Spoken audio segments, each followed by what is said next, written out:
कल हम लोगों ने चंद्रलोक में प्रथम बार कविता को पढ़ा था। आज हम उसी कविता के आगे पढ़ेंगे। फहराए ग्रह उपग्रह में धरती का श्यामल आंचल, सुख संपन्न जगत में बरसे जीवन मंगल। अमेरिका सोवियत बने नवदिक रचना के वाहन, जीवन पद्धतियों के भेद समन्वित हों विस्तृत मन। फिर से देखें। फहराए ग्रह उपग्रह में धरती का श्यामल आंचल, सुखी संपन्न जगत में बरसे जीवन मंगल। अमेरिका सोवियत बने नवदिक रचना के वाहन, जीवन पद्धतियों के भेद समन्वित हों विस्तृत मन। बच्चों, जैसा कि हमने अभी आपको बताया था कि आज हम सुमित्रा नंदन पंत का चंद्रलोक में प्रथम बार पढ़ रहे हैं। इसके पहले हम लोगों ने पढ़ा था कि चंद्रलोक में प्रथम बार किया मानव ने पदार्पण, छिन्न हुए लो देश काल के दुर्जय बाधा बंधन, दिग्विजयी मनुसुत निश्चय यह महत ऐतिहासिक क्षण। भू विरोध हों शांत, निकट आए सब देशों के जन, युग युग का पौराणिक सपना हुआ मानव का संभव। सभारंभ शुभ नए चंद्रयुग का, भू को दे गौरव। इसके आगे हम आज पढ़ेंगे। फहराए ग्रह उपग्रह में धरती का श्यामल आंचल। कह रहे हैं कि संसार पुराने समय से चंद्रमा के बारे में सुनहले सपने देखा करता था। दादी नानियों से हम लोग कहानियाँ सुना करते कि चंद्रमा ऐसा है, चंद्रमा ऐसा है। लेकिन आज मानव ने जब चंद्रलोक पर अपने कदमों को रख दिया है तो मानो उस स्वप्न को पूरा कर लिया है जो हम देखा करते थे। चंद्रयुग का यह मंगलकारी प्रारंभ पृथ्वीवासियों को गौरवमंडित कर रहा है। इसलिए कवि यह अपना शुभकामना संदेश भी लोगों तक पहुंचाना चाह रहा है कि चंद्रमा तक पृथ्वी का संबंध जुड़ा हुआ है।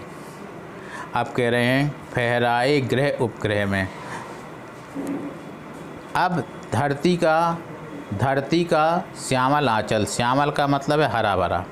अब धरती का हरा भरा आंचल ग्रह और उपग्रह सब जगह फहराया हुआ है। यानी हम मनुष्यों ने ग्रह और उपग्रह में अपने कदमों को रख दिया है और धरती वासियों के लिए ये बहुत गौरव की बात है कि जिन्होंने ग्रह के साथ साथ उपग्रहों में पर भी अपने झंडे को फहरा दिया है। समस्त संसार सुखी हो, संपन्न हो, संपत्ति की प्रचुरता से उसका जीवन कल्याणकारी हो। यानी वह संपत्तिशाली भी बने, संपन्न भी हो, सुखी हो। यही हमारे जीवन का लक्ष्य है, यही कवि की मंगल कामना है। कह रहे हैं कि जब चंद्रलोक पर प्रथम बार मानव के उतरने पर कवि ने ये शुभकामना दी थी, क्योंकि ग्रह जो होता है वो सूर्य की परिक्रमा लगाने वाले तारे को ग्रह कहते हैं। ग्रहों में पृथ्वी, बुध, शुक्र, मंगल, बृहस्पति, शनि और प्लूटो, नेपच्यून, यूरेनस, ये सारे के सारे ग्रह हैं। और उपग्रह वो होते हैं जो ग्रह का चक्कर लगाते हैं। यानी प्रस्तुत कविता में लेखक ने ये बताने का प्रयास किया है कि जो ग्रह होते हैं और उपग्रह, यानी पृथ्वी ग्रह है और इसका उपग्रह चंद्रमा है। तो पृथ्वी ग्रह पर तो हमारे मनुष्यों का परचम लहराया हुआ है। अब उन्होंने उपग्रहों पर भी अपने झंडे को लहरा दिया है। फिर से इसको बता दें, ग्रह सूर्य की परिक्रमा करने वाले तारे होते हैं। इनके नाम हैं पृथ्वी, बुध, शुक्र, मंगल, बृहस्पति, शनि, प्लूटो, नेपच्यून, यूरेनस। वर्तमान में 8 ग्रह माने गए हैं। प्लूटो को क्षुद्र ग्रह मान लिया गया है। उपग्रह जो होते हैं वह किसी बड़े ग्रह के चारों ओर घूमने वाले तारे को कहते हैं। जैसे पृथ्वी का उपग्रह चंद्रमा है। श्यामल का मतलब होता है हरा भरा। संपद माने संपत्ति और वैभव से। मंगल का मतलब है कल्याण करना। नवदिक का माने नई दिशाएं। रचना का मतलब सृजन या निर्माण। पद्धति का मतलब होता है रास्ता। समन्वित का अर्थ है मिले हुए। विस्तृत का मतलब है विशाल। कवि यहाँ पर कहना चाह रहा है कि अब मैं चाहता हूँ ब्रह्मांड के ग्रहों और उपग्रहों में इस पृथ्वी का श्यामल आंचल फहराने लगे। यानी तात्पर्य यह है मनुष्य अब अन्य ग्रहों पर भी पहुंचकर वहाँ पृथ्वी जैसी हरियाली और हरा भरा जीवन का संचार कर दे। यानी इस संसार में मानव जीवन के कल्याण की वर्षा हो, अर्थात संपूर्ण ब्रह्मांड में सब जगह कहीं भी दैन्यता, किसी प्रकार का दुख, किसी तरह का ऐसा स्वरूप न दिखाई दे। कह रहे हैं अमेरिका और सोवियत रूस नई रचना के वाहन हैं, क्योंकि सोवियत और अमेरिका और सोवियत रूस दो उस समय महान शक्तियां हुआ करती थीं, क्योंकि ये सारा विश्व 2 शक्तियों में विभाजित था और यही देश सर्वाधिक प्रगति के मार्ग पर थे। अतः कवि का कहना है कि विश्व का प्रत्येक देश इन देशों से सीख ले। इन देशों के द्वारा किए गए कार्यों से अपने आप को ये कि हमें इस तरह से ही उन्नति करनी है। संस्कृति और सभ्यता भले ही भिन्न भिन्न हो, अलग अलग जीवन पद्धतियाँ हों, लेखक कह रहा है, लेकिन इनकी भिन्नता समाप्त होनी चाहिए और इनमें एक रूपता होनी चाहिए। तात्पर्य यह है कि सभी की जीवन पद्धतियाँ आपस में मिलकर एक हो जाएं और मन की संकुचित भावना को हम त्याग कर एक विशाल हृदय से, उदारता से सब लोगों को अपने में मिला लें। यही उसका लक्ष्य है, यही वसुधैव कुटुंबकम की भावना है। लेखक कह रहा है कि अतः मन की संकुचित भावनाओं को अंत कर लोगों को उदारतापूर्वक अपने में मिला लें, यानी वसुधैव कुटुंबकम की भावना का विकास करें। कवि यहाँ पर कह रहा है कि चंद्रलोक में जब प्रथम बार मानव के उतरने पर कवि मंगल कामना करता है कि अमेरिका और रूस जैसे विशाल शक्ति संपन्न देश सब दिशाओं और नई श्रेष्ठ रचना के संवाहक बने हैं। उसी प्रकार समस्त संसार के प्राणियों को भी जीवन के उन मार्गों में समन्वय स्थापित करना है, क्योंकि सभी का मन विशाल बने, सभी का हृदय उदार हो। यही उसकी लेखक की कल्पना है। कवि ने चारों ओर कल्याणकारी मंगलमय जीवन के प्रसार की कामना की है। इसमें साहित्यिक भाषा, खड़ी बोली का प्रयोग किया है। प्रतीकात्मक शैली है। फहराए ग्रह उपग्रह में धरती का श्यामल आंचल में रूपक अलंकार तथा अनुप्रास अलंकार हैं। आगे हम तीसरा पैराग्राफ भी इसको पढ़ेंगे। अणुयुग बने धरा जीवन हित, स्वर्ण सृजन का साधन, मानवता ही विश्व सत्य, भू राष्ट्र करे आत्मार्पण, धरा चंद्र की प्रीत परस्कर, जगत प्रसिद्ध पुरातन, हृदय सिंधु में उठता, स्वर्गिक देख चंद्रायन। कि जैसा कि बच्चों हमने अभी आपको बताया था कि हमने आपको 2 बढ़ाए, आगे पढ़ें। अणुयुग बने धरा जीवन हित। कह रहे हैं पंत जी का ये मानना है कि इस पृथ्वी पर विज्ञान का संपूर्ण विकास मानव के कल्याण के लिए हो, अर्थात हम अणु शक्ति से संपन्न हों, लेकिन इस अणु शक्ति का प्रयोग संहार के लिए ना होकर बल्कि मानव के विकास के लिए हो, यानी मानव कल्याण के लिए हो। यही हमारे सृजन का साधन है, क्योंकि संसार आपसी द्वेषों से एक दूसरे के प्रति जो विद्रोह भावना है, उस विद्रोह भावना से ग्रसित ना हो, आपसी द्वेषों का नाश कर दे और उनके स्थान पर सद्भाव और भ्रात प्रेम का भाव पैदा करे।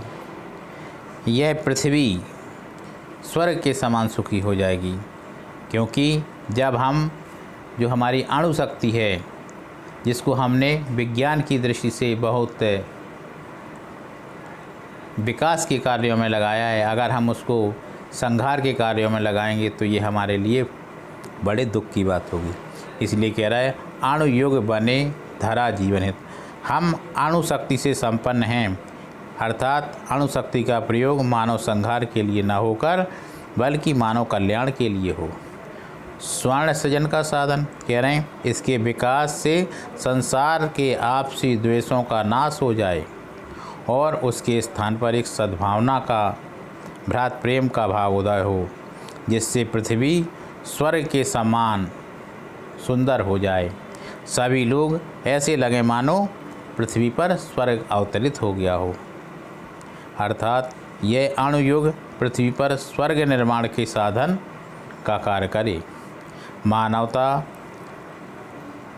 ही केवल इस संसार में एक सत्य है, अर्थात मानवता ही वह एक स्थिति है कि मानवता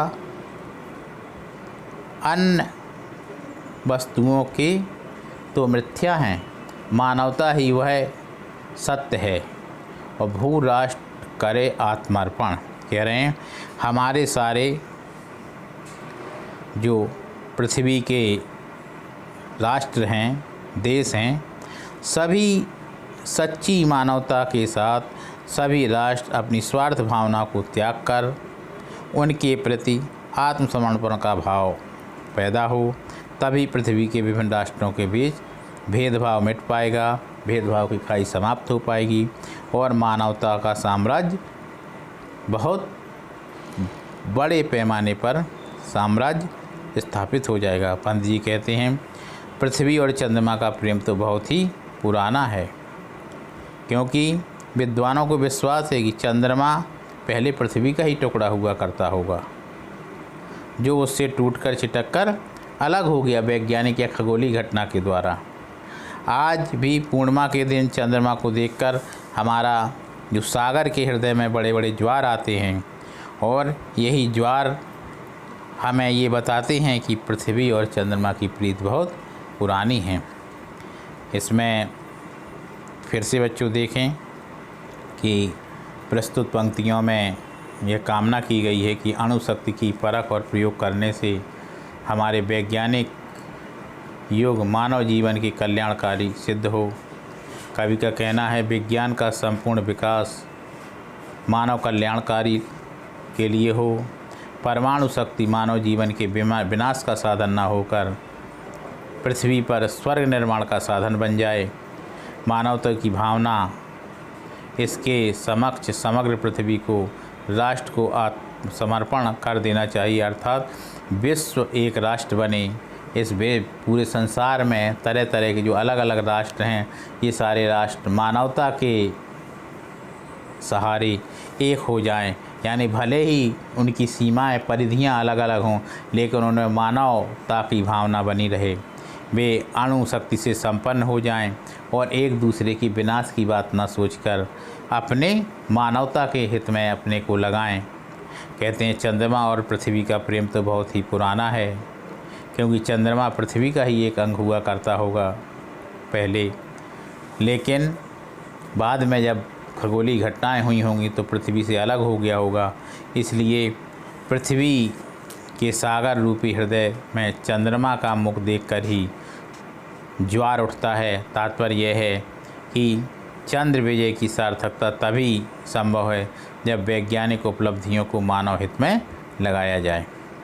अगर हम काव्य सौंदर्य की बात करें बच्चों, काव्य सौंदर्य भी हमें लिखना होता है, तो इसमें लिख देंगे कवि विज्ञान की उन्नति को मानवता के विकास के लिए प्रेरित कर रहा है। पूर्णमासी के दिन चंद्रमा पृथ्वी के निकट आ जाता है और वैज्ञानिक घटना के कारण ज्वार उठते हैं। क्योंकि एक वैज्ञानिक सत्य भी है, भौगोलिक सत्य भी है कि चंद्रमा का आकर्षण बल पृथ्वी के आकर्षण बल से साम्य खाता है, इसीलिए बहुत ऊंची ऊंची लहरें उठती हैं। कहते हैं मनुष्य अपना इच्छा अनुसार इसका प्रयोग करे और इसको मानवता के विकास के लिए इस अणु शक्ति को लगाए तो निश्चित रूप से हमारा भला होगा। अब शक्ति शक्ति है, बुरी या अच्छी कभी नहीं होती, एक नियंत्रक मानव इसके ही विचार पर ढोती। कह रहे हैं शक्ति कभी भी बुरी नहीं होती, क्योंकि मानव का विचार ही बुरा होता है। अगर वह विचार, उस विचार में द्वेषता है, कटुता है, तो निश्चित रूप से वह विचार अच्छा नहीं माना जाता। अगर लेखक कह रहा है कि अगर विचार उसका बहुत अच्छा है तो निश्चित रूप से उसके अंदर एक आत्मसम्मान की भावना होगी। आज बच्चों हमने आपको चंद्रलोक में प्रथम बार पढ़ाया। अगला जो लेसन होगा अगली क्लास में हम अगला पाठ पढ़ाएंगे। धन्यवाद।